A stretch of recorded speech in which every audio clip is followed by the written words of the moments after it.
अस्सलाम वालेकुम स्टूडेंट्स, मैं शुगुफ्ता मैम बोल रही हूँ। मैंने आपको इससे पहले एक लेक्चर दिया था काबुली वाला पर।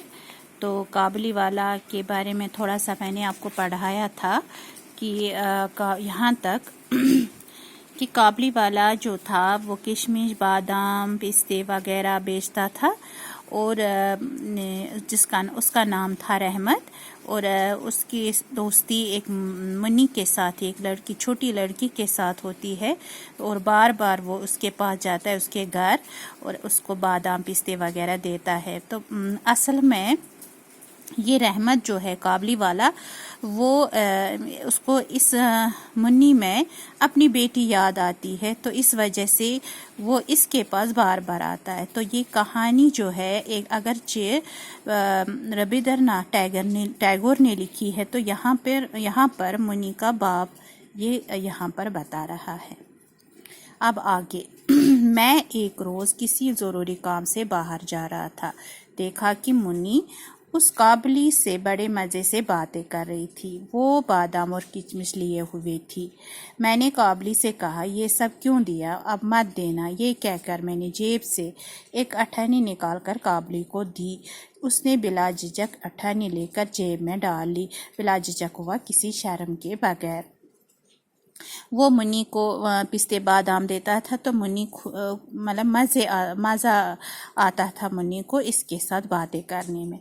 जब मैं काम से लौट कर घर आया तो मैंने देखा कि इस अठन्नी की वजह से घर में बड़ा शोर मचा हुआ। मुन्नी की माँ उससे डांट कर पूछ रही है कि तूने इससे अठन्नी क्यों ली। मुन्नी की आंखों में आंसू भर आए। उसने कहा, मैंने नहीं मांगी, वो अपने आप दे गए। मैं मुन्नी को लेकर बाहर चला गया। देखो, इसने अठन्नी इसको काबुली वाले को दी थी, मगर उसने फिर मुन्नी को वापस दी थी। वो पैसों के लिए मुन्नी के पास नहीं आता था, मतलब ये बादाम, पिस्ते वगैरह देता था पैसों के लिए नहीं, बल्कि उसको इस मुन्नी में अपनी बेटी याद आती थी।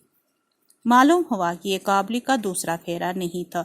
वो रोज़ रोज़ घर आता था और पिस्ते बादाम लेकर उसने मुन्नी से दोस्ती कर ली थी। काबुली का नाम रहमत था, जो अभी मैंने कहा उसका नाम रहमत था।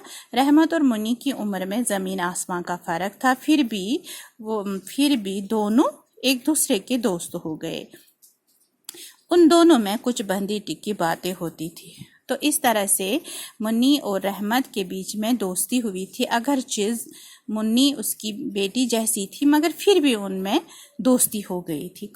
ये मुन्नी जो है बहुत खुश होती थी जब काबुली वाला आता था। काबुली वाला कहता, मुन्नी ससुराल जाओगी। मुन्नी नहीं जानती थी कि ससुराल किसे कहते। अब देखो, छोटी बच्ची क्या समझती थी कि ससुराल किसको कहते हैं, इसलिए वो नहीं समझ पाती थी। बचपन भला वो यहाँ क्या लेकिन भला वो चुप रहने वाली कहाँ थी। वो तो उल्टा काबुली से पूछती, तुम ससुराल जाओगे। रहमत घूंसा तान कर कहता, मैं तो ससुर को मार दूंगा। ये सुनकर मुन्नी खूब हंसती। हर साल जाड़े का मौसम खत्म होने लगता तो रहमत अपने वतन जाने की तैयारी करता और घर जाकर अपना रुपया वसूल करता, मगर एक बार मुन्नी से मिलने जरूर आता। देखो, घर जाकर वो ये जो बादाम, पिस्ते ले जाता था, वहां से पैसे वो लेता था, मगर मुन्नी को पैसे नहीं लेता था। एक दिन मैं अपने घर में बैठा पढ़ रहा था। अचानक गली में बड़ा शोरगुल सुनाई दी। मैंने खड़े होकर देखा कि रहमत को 2 सिपाही बांधे लिए जा रहे थे। पीछे से लड़कों और राहगीरों का मजमा चला आ रहा। मजमा हुआ झुंड, यानी कि बहुत सारे लोग जब एक जगह जमा होते। तो इसने क्या देखा कि रहमत को कोई 2 सिपाही ले जा रहे हैं। रहमत के कुर्ते पर खून के धब्बे थे, दबे हुआ दाग, और एक सिपाही के हाथ में खून से भरी हुई छुरी थी। मैं भागा हुआ गया और सिपाही को रोककर पूछा, क्या बात है। मालूम हुआ पड़ोस में एक चपरासी ने रहमत से एक चादर ली थी और अब वो दाम देने से इनकार करता था। इस पर झगड़ा हो गया और रहमत ने गुस्से में आकर चपरासी पर छुरी से हमला कर दिया। रहमत इस बेईमान चपरासी को सैकड़ों गालियां दे रहा था। इस बीच में काबुली वाले पुकारती हुई मुन्नी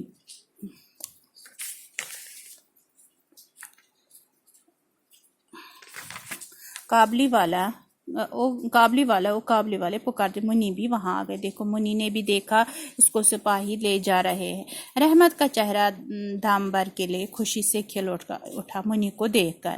منی نے آتے ہی اس سے پوچھا تم سسرال جاؤ گے؟ دیکھو اس کو کیا بیچاری کو پتا ہے اس کو کہاں لے جا رہے ہیں، اس کو پتا تھا اس کو سسرال لے جانا ہے، کیونکہ چھوٹی بچی تھی نہیں سمجھ پائی۔ رحمت نے ہنس کر کہا ہاں وہی جا رہا ہوں۔ اس نے دیکھا کہ اس جواب سے منی کو ہنسی آ گئی، تب اس نے غصہ دکھا کر کہا میں سسر کو مارتا ضرور، لیکن کیا کروں میرے ہاتھ بندھے ہوئے ہیں۔ کچھ دنوں کے بعد اس جرم میں رحمت کو 7 سال کی سزا ہو گئی۔ دیکھو 7 سال کی سزا ہو گئی، اس کو جیل میں ڈالا گیا۔ اس واقعے کے بعد کئی سال گزر گئے، منی قابلی والے کو بھول گئی، کیونکہ اب سال بیتے گئے، وہ بڑی ہوتی گئی تو کہاں وہ یاد رکھتی اس کو۔ منی بڑی ہو گئی اور پھر اس کی شادی بھی طے ہو گئی۔ آخر کار شادی کی تاریخ آ پہنچے، مہمانوں سے گھر بھرا ہوا تھا۔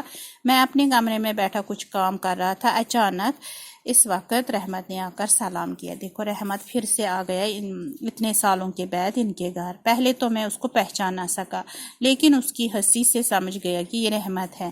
میں نے پوچھا کیوں رحمت کب آئے؟ کل شام کو جیل سے چھوٹا ہوں۔ میں نے کہا آج تو میں بہت مصروف ہوں، پھر کبھی آنا۔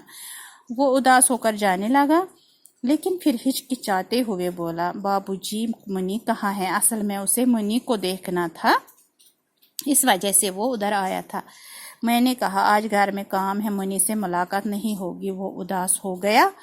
اچھا بابو جی سلام کہہ کر جانے لگا۔